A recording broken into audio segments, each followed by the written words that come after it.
the investigators who reviewed over the years.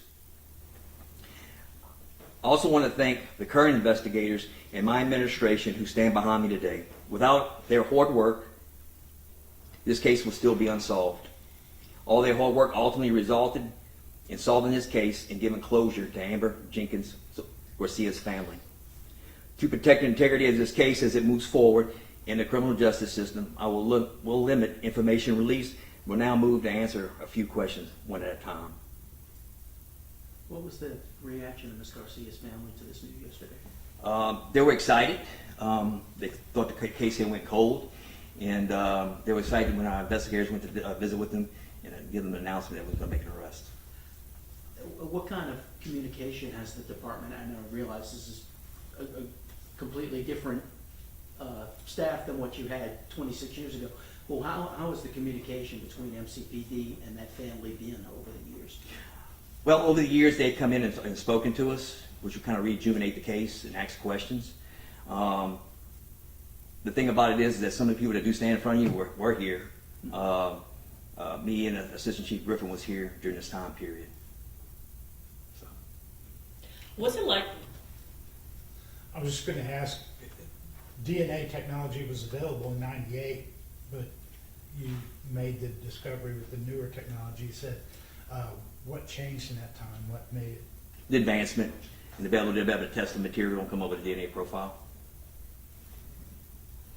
What is it like to be able to close a cold case that's more than 26 years old? I mean, when this case happened, I would have been 1 year old. What does it say to your department and your investigators?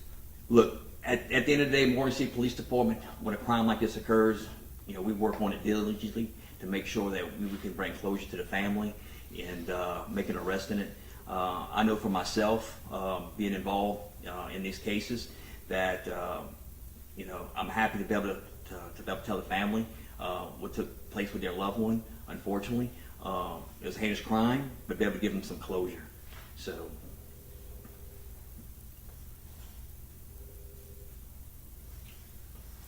Are there any other crimes that he is suspected of being involved in? So this is what we do know. We don't have any other crimes that we suspect that he's involved in.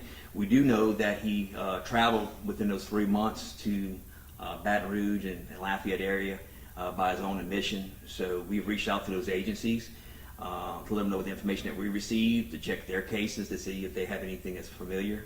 We'd ask any agency, probably within the South Louisiana region, if they have any cases that would fit this description, to contact our detective division and compare notes and see if possibly he may be a suspect. Was he a native of Morgan City? Yes, at the time he was. Okay. Is there any other cold cases you think that might be solved using this kind of technology now?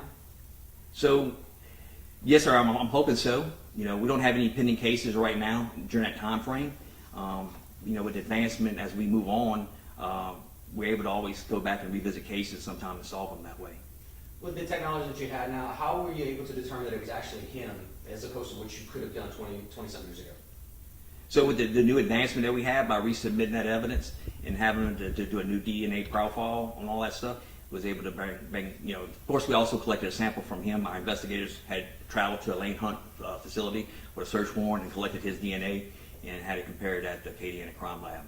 Where exactly was that location? Do you mind me asking? Location. Where he was found? At a Lane Hunt Yes. correctional facility. Okay.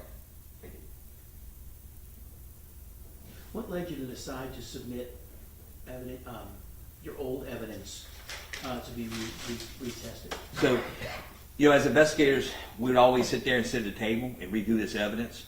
And collectively, it's not just one person, collectively, with all the investigators who did a great job, who originally went to the scene and collected this evidence.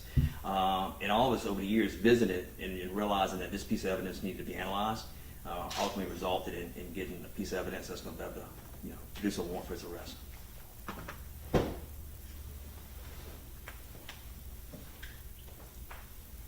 And that's it. We're going to go ahead and conclude this interview. Could you spell his name for us, please? Yes, sir. Yes, ma'am. It's going to be John Willis Pittman. John, John, Willis, Willis,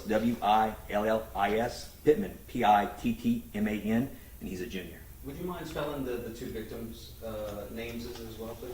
Yes.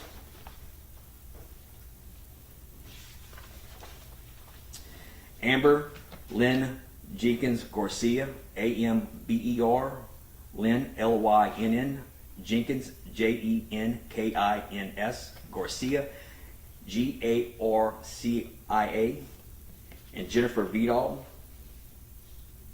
It's spelled Jennnifer, and Vidal is spelled Vedol. Thank you.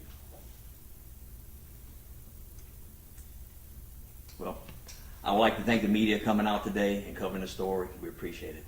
Thank you.